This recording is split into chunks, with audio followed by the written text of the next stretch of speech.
학생 여러분 안녕하세요. 11주차 강의를 시작해 보도록 하겠습니다. 자, 이번 11주차에서 다루게 될 강의 내용은 Advanced Semiconductor Device 내용이고요. 자, 목차를 살펴보면 다음과 같습니다. 우리가 지난 강의까지는 반도체, 물리와 소자의 기본적인 내용들에 대해서 학습을 했었습니다. 캐리어의 개념이라든지 에너지 밴드가 어떻게 생기는지, 그 다음 P타입, N타입 세미컨덕터에서 캐리어 콘센트레이션이 어떻게 되는지에 대해서 학습을 했었고, 그 후에 가장 기본적인 소자인 PN정션 다이오드의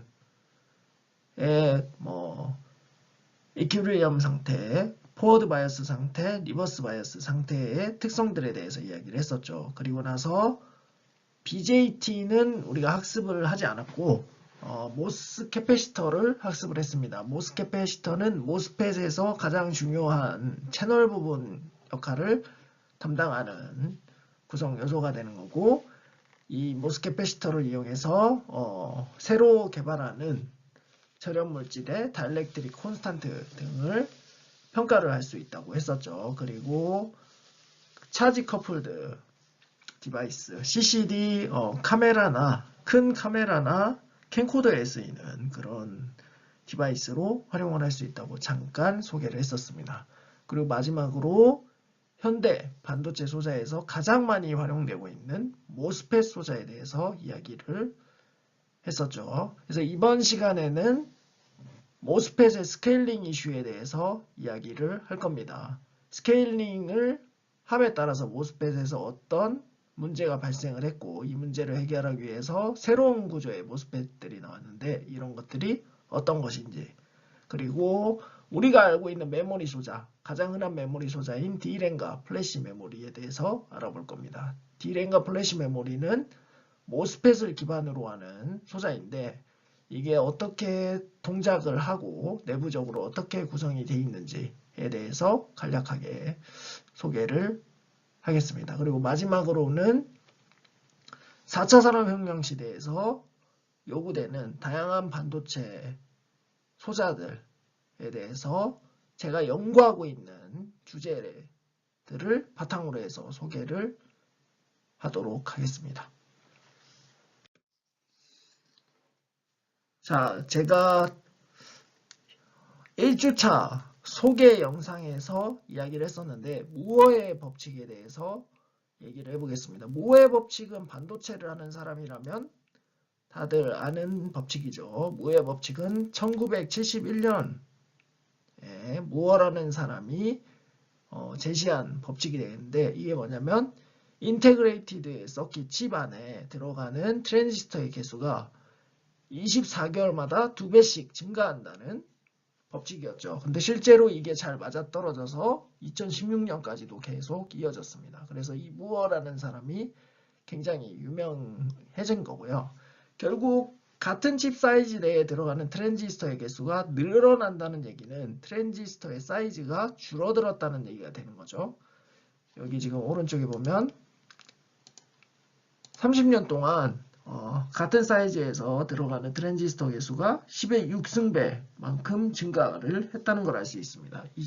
1971년부터 2016년까지요.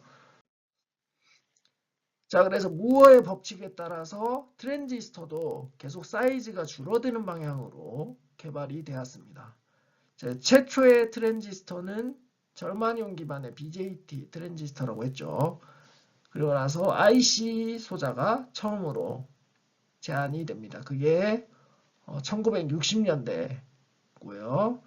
이 1960년대에서 IC 기술이 급격하게 발전하게 된 계기가 된 게 CMOS 기술이었습니다. 컴플리멘터리 모스 기술. 그래서 이 기술에 의해서 LSI, VLSI, ULSI 이런 시대들이 도래를 한 거죠. 그래서 사이즈를 보면 처음에는 트랜지스터 사이즈가 하나가 센치였는데 밀리미터로 바뀌었다가, 그리고 지금 이거 마이크로인데 오타네요. 10마이크로 미터로 줄어들고 100나노. 현재는 거의 10나노 테크를 많이 이용을 하죠. 이제 차세대 이제 파운더리 같은 경우는 거의 7나노를 활용을 하고 D램 같은 경우는 1.Y 뭐 이런 걸 이용해서 거의 13나노, 뭐 14나노 이 정도 테크를 활용을 합니다. 그리고 플래시 메모리 같은 경우는 좀 더 큰 사이즈를 활용을 하죠. 20나노대, 20 후반대 테크놀로지를 이용을 합니다. 플래시가 좀 더 큰 테크놀로지를 이용하는 거는 뭐 구조와 관련이 있는 건데 이 부분에 대해서는 깊이 얘기를 하지 않고요. 그래서 결국에는 우리가 과학기술이 발전하고 우리가 스마트폰을 사용하게 되고 다양한 전자기기들을 사용함에 따라서 이 트랜지스터의 개수가 점점 줄어들었다는 거죠. 여기 보면 50년 동안 트랜지스터 사이즈가 거의 10의 마이너스 5승배만큼 줄어든 걸 알 수가 있습니다. 자, 모스펫 사이즈를 줄였다는 것은, 즉 모스펫 스케일링을 했다는 의미는 이 모스펫에서 채널 랭스 이 부분을 줄였다는 얘기입니다. 결국 이 채널 랭스를 점점 줄여왔다는 얘기고요. 그렇게 함으로써 전체 소자 사이즈를 줄인 거고요. 이러기 위해서 다양한 리소그래피 공정들이 적용이 됐고 거의 핵심적으로 줄이는데 큰 역할을 한 게 리소그래피죠. 그래서 뭐 첫 번째로 장비 같은 거에 파장을 점점 짧게 만들어주고 그 다음에 워터 리소그래피, 물을 뭐 중간층으로 이용해서 리소그래피를 하고 그 다음에 더블 패터닝, 뭐 스페이서 이용한 패터닝 그리고 이제 최근에는 EUV라고 해서 극자외선 맞나요? 극자외선이죠. 극자외선에 이용한 리소 공정을 적용을 하려고 하고 있죠. 그래서 이렇게 사이즈를 줄이려고 했던 가장 큰 이유는 경제적인 이유가 가장 큽니다. 같은 사이즈 안에 소자 사이즈를 작게 만들면 더 많은 칩을 만들 수 있죠. 그러면 생산 단가가 더 낮아지는 거죠. 그러면 이득을 더 많이 취할 수 있게 되는 거고요. 그래서 장점은 이제 하이 덴시티, 로우 코스트, 그 외에 하이 스피드, 로우 파워 컨섬션 등이 있습니다. 전력 소모가 당연히 소자 사이즈가 주니까 줄어들고 스피드도 빨라지죠. 하지만 이 채널 사이즈가 줄어들면서 생기는 문제들이 있습니다. 그건 바로 오프 리키지 커런트입니다. 이 오프 리키지 커런트를 조절을 하지 못해서 이 채널 랭스가 줄어들면 줄어들수록 그러니까 소자가 꺼졌을 때 흐르는 전류가 많아졌다는 얘기죠. 그렇게 되면서 전력 소모가 커져서 문제가 발생을 하게 됩니다. 그래서 이게 가장 큰 역할을 하는 게 쇼 채널 이펙트인데요. 이렇게 게이트의 사이즈가 줄어들면서 생기는 효과를 쇼 채널 이펙트라고 하고 이로 인해서 발생하는 가장 큰 단점은 리키지 커런트의 증가입니다. 그래서 이 리키지 커런트를 증가하는 게 가장 큰 문제고 이거를 해결하는 게 가장 큰 이슈가 됐습니다.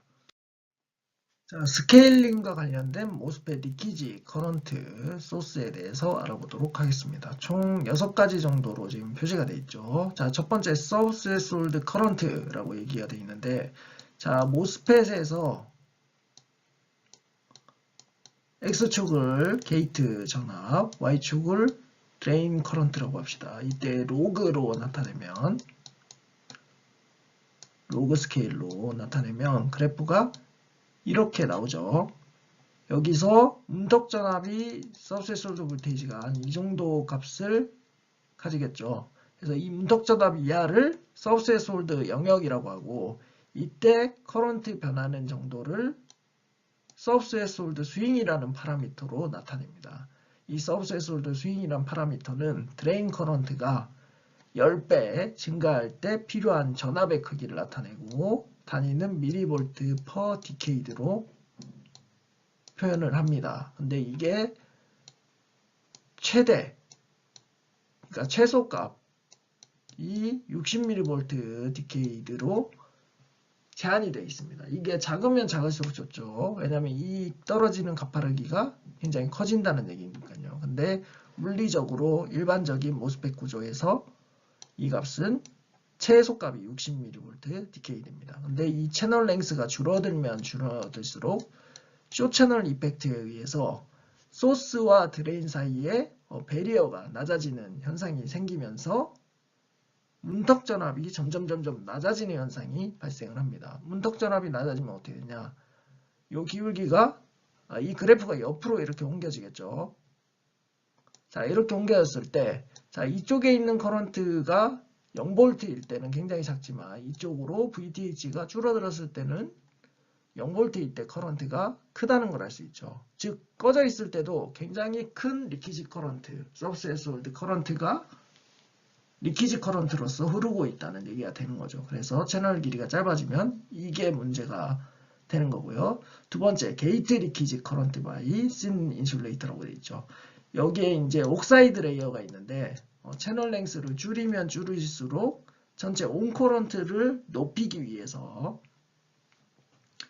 이 인슐레이터의 두께를 낮추게 됩니다. 근데 인슐레이터의 두께를 낮추면 터널링이 일어나는 현상이 있습니다. 그러면 터널링 커런트가 발생해서 오프 상태의 커런트를 올릴 수가 증가시킬 수가 있죠. 그래서 이게 두 번째 요소가 되겠고요. 자, 그러면 왜 인슐레이터의 두께를 얇게 만들까요? 자, 우리가 드레인 커런트 수식 모스펫에서 세츄레이션 됐을 때 드레인 커런트 수식을 살펴보면 2분의 1 L분의 W COX 그 다음에 모빌리티 VGS 마이너스 VTH 제곱이죠. 자, 근데 여기서 L이 줄어들면 드레인 커런트는 증가를 하죠. 하지만 L이 줄어들면 W도 줄어들겠죠. 어차피 W가 L 곱하기 이쪽 길이가 되니까요. 그래서 별로 이제 L은 의미가 별로 없는 거죠. 그런데 이 W 사이즈는 아마 줄어들겠죠. 그리고 문턱 전압도 약간은 줄어들겠죠. 그러면 전류가 증가한 것처럼 보이지만 실제로 이 W가 줄어드는 게 훨씬 영향이 커서 전체 커런트가 줄어들게 됩니다. 그러면 이 커런트를 맞추기 위해서 우리가 조절할 수 있는 건 COX죠.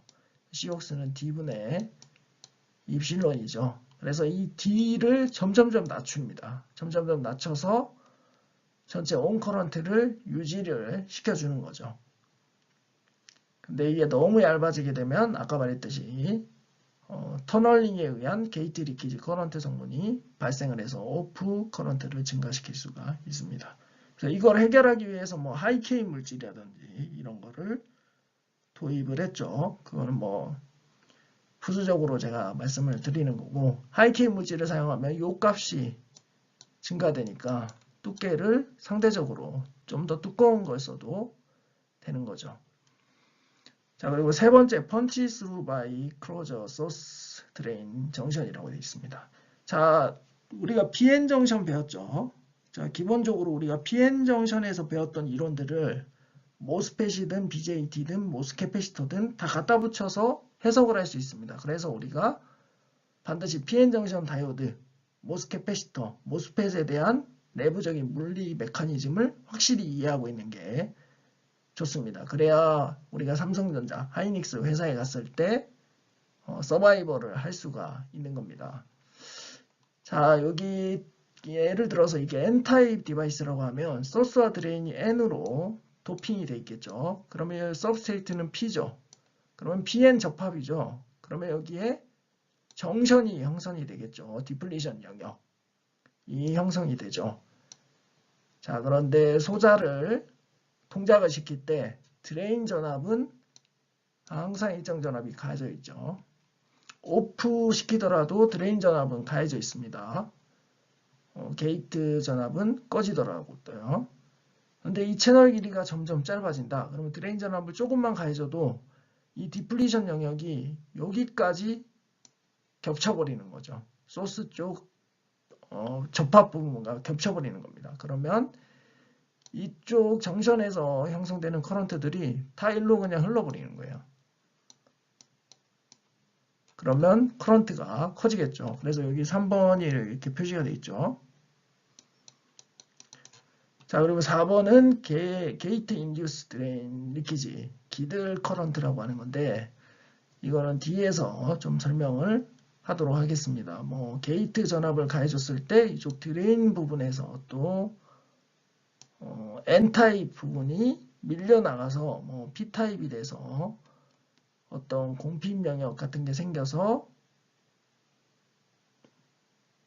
뭐 일렉트론 홀페어가 생겨서 뭐 커런트에 기여한다 뭐 이런 건데, 이거는 이렇게 설명하면 이해가 어렵고 뒤에 그림을 활용해서 이야기를 하도록 하겠습니다. 그래서 여기 지금 4번이 표시가 안 돼 있는데 이 부분에서 생기는 커런트를 기들이라고 하고요. 그 다음 5번, 6번은 정션 리키지는 여기 접합 부분에 PN 접합이 생기면 여기 PN 접합에서 열 에너지에 의해서 커런트가 생기게 됩니다. 그래서 이 접합 부분이 커지면 커질수록 커런트 성분이 더 커지죠. 그래서 이 정션 리키지도 오프 상태에서 계속 발생을 해서 리키지 커런트로 작용을 합니다. 결국 스케일링 다운을 하면 할수록 오프 상태에서의 커런트가, 리키지 커런트가 커져서 파워 소모가 커지는 문제점들이 발생을 하는 게 되는 거죠. 여기 자세히 설명이 있네요. 자, 앞에서 설명했으니까 대략적으로 그냥 설명을 하겠습니다. 자, 롱 채널일 때는 보면 이쪽 소스 드레인일 때 여기 가운데 부분에 옥사이드 밑에 요 가운데 배리어들이 정상적으로 이렇게 높게 나와 있는 걸 알 수가 있죠. 뭐 VGS가 0V일 때, 뭐 그 다음에 어떤 특정 전압을 가해줬을 때, 이건 세스홀드 볼테이지를 가해줬을 때네요. 가해줬을 때 어쨌든 이게 그냥 일반적으로 플랫하면서 변화가 이렇게 일어납니다. 근데 이게 숏 채널이 일어난다. 그러면 소스와 드레인이 있을 때 드레인의 전압에 의해서 이 가운데 배리어가 원래 이만큼 높아야 되는데 이만큼 높지 못하다는 거죠. 무슨 말인지 이해를 하셨나요? 그러니까 드레인의 전압을 가해주더라도 이 에너지 배리어가 충분히 이렇게 넓고 높은 폭을 가져야 되는데 숏 채널이 되면 이게 낮아지는 효과들이 발생을 합니다. 그 얘기는 문턱 전압이 낮아진다는 얘기죠. 그래서 여기 보면 X축이 게이트 랭스죠. 그래서 게이트 랭스가 줄어들수록 갑자기 특정 사이즈부터 이게 0.1 마이크로가 한 100나노 되겠네요. 0.01이 10나노 되겠고요. 한 20, 30, 40, 한 40나노 정도부터 급격하게 세스홀드 볼테이지가 떨어지는 거를 알 수가 있죠. 이거를 숏채널 이펙트라고 하고, 이거를 VTH, 그러니까 세스홀드 볼테이지 롤오프 현상이라고 합니다. 그래서 요거 제가 아까 설명했던 그림 똑같은 건데, 여기 기울기는 한정되어 있는데 이 VTH가 낮아짐에 따라서 이 오프 상태에서 커런트가 상대적으로 크게 된다는 얘기죠. 그래서 이 정도로 앞에서 제가 쭉 설명을 했기 때문에 이 정도로 설명하고 넘어가도록 하겠습니다. 자, 그리고 게이트 리키지 커런트는 이제 옥사이드 층, 아까 MOS에서 옥사이드 층의 두께가 얇아지면 얇아질수록 이렇게 얇아질수록 테크놀로지가 이제 작아질수록 이렇게 얇아진다는 얘기죠. 이 얇아지면 이 옥사이드가 제 역할을 못하고 터널링을 일으켜서 커런트를 발생시킨다는 얘기입니다. 이 테크놀로지 노드가 작아지면서 시크니스를 줄여야 되는 이유도 앞에서 설명을 했습니다. 그 다음 펀치스루도 제가 설명을 했죠. 여기 디플리션 영역이 여기 소스 영역까지 영향을 미쳐서 바로 펀치스루, 그러니까 뚫고 그냥 가버리는 거죠. PN 접합끼리 연결된 것처럼 돼서. 그래서 이게 펀치스루 바이 클로저 소스 드레인 정션에 의한 리키지 커런트고, 자, 이게 기들이죠. 자, 여기 보면 기들이 이 부분입니다. 여기 원래 N 플러스로 이렇게 도핑이 되어 있는 영역이 존재를 하고, 여기는 공핍 영역이 되겠죠. 여기 이제 칠해진 부분, 요게 공핍 영역이 되는 건데, 여기도 공핍 영역이죠.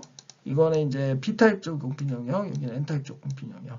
근데 게이트 전압이 낮은 전압을 가해줬을 때, 그러면 이쪽에 어떤 캐리어가 생길까요? 플러스 캐리어들이 모이려고 하겠죠. 그러면 상대적으로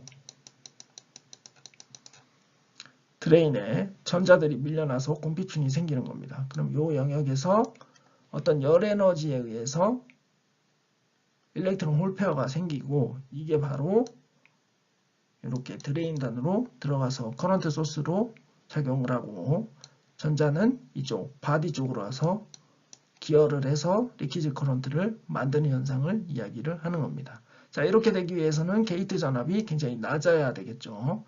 그럼 게이트 전압을 굉장히 낮게 하는 경우가 언제인가? 그거는 뒤에 랜드 플래시를 설명하면 알 수 있게 됩니다. 자, 그리고 정션 리키지 커런트는 아까 말했듯이 이런 접합 부분에서 생긴 일렉트론 홀 페어들이 커런트에 기여하는 거죠. 오프된 상태에서.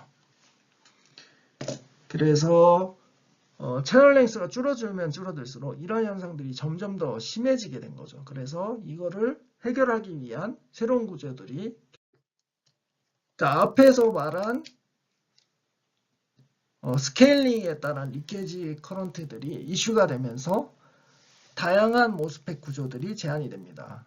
특히 멀티게이트 모스펫이 제한이 됐는데 이 멀티게이트 모스펫의 장점이 뭐냐? 리키지 패스를 최대한 줄일 수가 있습니다. 채널 밑에 영역에서 일어나는 리키지 소스를요. 그래서 이 멀티게이트 모스펫 종류는 크게 두 가지입니다. 핀펫과 나노와이어 FET. 나노와이어 펫이라고 하죠. 핀펫은 이렇게 위쪽으로 길고 옆쪽으로는 좁은 이런 핀을 얘기하는 거고 쉽게 말하면 상어의 그 상단에 있는 핀을 얘기를 하는 거고요. 나노와이어 구조는 직경이 한 100나노 이하인 원기둥이라고 할까요? 눕혀진 원기둥이라고 생각하면 되고 여기에 소스 드레인 채널이 다 들어가는 겁니다. 여기가 소스, 이 가운데가 채널 드레인이 다 들어가는 거죠. 여기도 소스 채널 드레인이 들어가는 거고 자, 이럴 때 장점이 뭐냐? 아까 서브스트레이트 부분과 소스 드레인 영역에서 디플리션 영역이 생겨서 리키지 커런트 소스가 생긴다고 했죠. 그걸 정션 리키지라고 했죠. 지금 이렇게 됐을 때는 이 정션 리키지가 굉장히 줄어드는 효과가 있죠. 왜냐하면 밑에 바디 부분이 거의 없기 때문입니다. 그리고 게이트, 인듀스드, 드레인, 리키지 기들도 굉장히 많이 줄일 수가 있겠죠. 그 외에도 서브세솔드 커런트도 줄일 수가 있습니다. 그 이유는 자, 플라나 아까 그런 모스펫은 이쪽에서만 채널을 컨트롤했습니다. 근데 여기 보면 3면으로 채널을 조절하죠. 그래서 오프를 시킬 때 한쪽 면이 아니고 모든 면에서 오프를 시키기 때문에 좀 더 오프를 확실하게 시킬 수 있게 되는 거죠. 이 나노와이어 펫도 마찬가지고요. 그래서 이러한 소자 구조들이 제한이 됐습니다. 그래서 실제로 필드에서도 많이 활용이 되고 있고요. 삼성전자나 하이닉스에서 대부분 사용하는 소자는 핀펫 소자입니다. 핀펫이 거의 상용화가 되어 있는 소자이고요. D램에도 쓰이고 플래시 메모리에도 사용이 되고 있습니다. 그리고 이 핀펫은 뭐 두 가지가 있는데 소이 웨이퍼라고 하는 걸 사용하는 핀펫 그리고 그냥 일반 실리콘 기판을 사용하는 핀펫 벌크 핀펫이라고 하는 두 가지가 있는데 그런 것까지 자세하게 이야기를 할 필요는 없을 것 같고요. 그 외에 나노와이어 펫이라는 소자가 제한이 돼서 몇몇 어플리케이션에 활용이 됐습니다. 근데 이게 성능은 더 좋아 보이는데 널리 활용되지 못한 이유는 여기 보면 아시겠지만 이 영역이 너무 좁습니다. 채널 단면적이 너무 좁다는 거죠. 그러면 온 시켰을 때 당연히 흐르는 커런트량도 굉장히 작겠죠. 그러면 디지털 회로에 적용하기가 힘들다는 얘기죠. 디지털 회로에서는 드라이브 커런트가 굉장히 많이 필요한데 그게 따라주지 못하기 때문에 이 나노와이어 펫 같은 경우는 특정 어플리케이션에서만 활용이 됐었습니다. 그래서 가장 많이 활용되는 건 이 지금 핀펫이다라고 생각을 하면 되고 대부분의 디지털 회로는 다 이 핀펫으로 설계가 이루어져서 소자 제작이 이루어집니다. 자, 반면에 아날로그 회로는 이 핀펫을 활용을 하지 않습니다. 굳이 핀펫을 활용을 할 필요가 없기 때문인데, 그 이유가 고전압을 필요로 하는 어플리케이션도 존재하고 실제로 트랜지스터 개수 들어가는 게 몇 개가 없기 때문에 굳이 이 핀펫 소자를 활용을 하지 않습니다. 하지만 이 핀펫 소자를 활용하면 하나의 공정으로 디지털 회로와 아날로그 회로를 다 사용할 수 있죠. 그래서 가능하면 요즘 연구가 되는 게 그런 아날로그 하이 파워 볼테이지용이나 뭐 파워 매니지먼트 부분 이런 회로에도 핀펫을 적용할 수 있게 핀펫 성능을 향상시키는 연구들을 하고 있습니다. 그래서 뭐 하이 볼테이지를 위해서는 이 핀펫 구조를 또 바꿔야 되는 것들이 있거든요. 그래서 그런 것들을 하고요.